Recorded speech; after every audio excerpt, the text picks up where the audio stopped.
Are my videos plagiarism? This is a debate that we've been having over on the Bird app. Mike Crawley is a senior reporter for the CBC and he covers Ontario politics. He's one of my favorite journalists and I follow his work. And if you've seen my videos about Doug Ford, I guarantee you that at some point you have seen his writing on my account. I do my best in my videos to make sure that you can see the byline of the articles that I'm using, because I want you to know what journalist wrote the piece that I'm using for my video. And let's make something abundantly clear. I am not a journalist. I am not a reporter. If anything, I would call myself a political commentator, because my work, what I do, is not reporting. I am giving you my opinions on the news. And the truth is, I'm trying to sway and influence people towards a more progressive worldview. But Mike brought up a good point about one of my recent videos where I read a lot of his reporting, and I didn't verbally credit him or the CBC. So what am I going to do moving forward to try to rectify this? At the bare minimum, in the top right-hand corner of my videos, I will put a credit for the journalist if I'm using a single article. But I have videos where I use anywhere between 2 and 20 articles. In those ones, I'm not going to be doing so. I will also try to remember and find a way to naturally include the name of the journalist if I can. And this is going to be something that I'm working on. I'm not just going to magically be great at it overnight, so keep me honest to this. And there was a fairly productive conversation in the comments. There were a couple of people who may have been unproductive at first, but later we found common ground. Grant, I'm looking at you.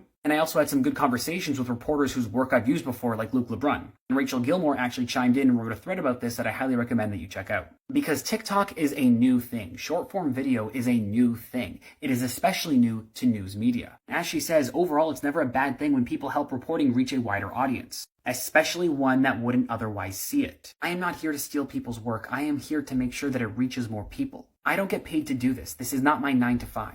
And as Rachel said, if any reporters have input, please reply, please join the conversation. We should talk about this. But ultimately, I think there are some realities that we should be facing here. There is something fundamentally wrong with the fact that many times I will use a journalist's article and my videos will get more impressions and more views than their article will get clicks and reads. The world shouldn't work that way, but it does. And here's the thing, you can say that I'm part of the problem, but if I was not here, people would still be doing what I do. So I'm here to have a conversation to try to make things better. And I also want to point out that I do things that journalists can't. Journalists, especially those at the CBC, are supposed to remain unbiased, not give their personal opinion. But that's what this account is. It's my personal opinions on things. Beyond that, for those of you who have been with me since the beginning of my journey, I actually did start by doing reporting that mainstream media was not covering. I was covering the Freedom Convoy and I was talking about things that mainstream media was not talking about. I was going on Twitter, I was going on Reddit, I was getting firsthand reports of people who lived in Ottawa. I was talking about their experiences before the mainstream media was. I was covering the convoy way before it even got to Ottawa.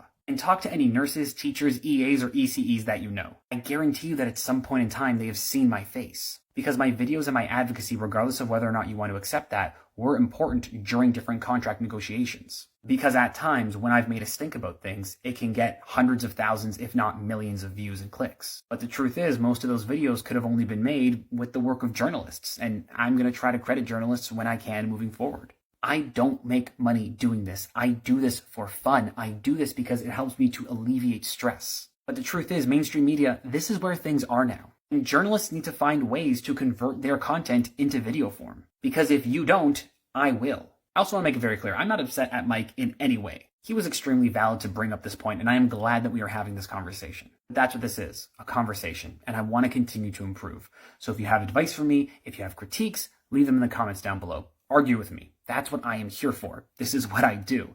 And once again, it is for fun, but I want to be doing a good service to the people of Ontario and Canada. So help me be better at this, please. And thank you.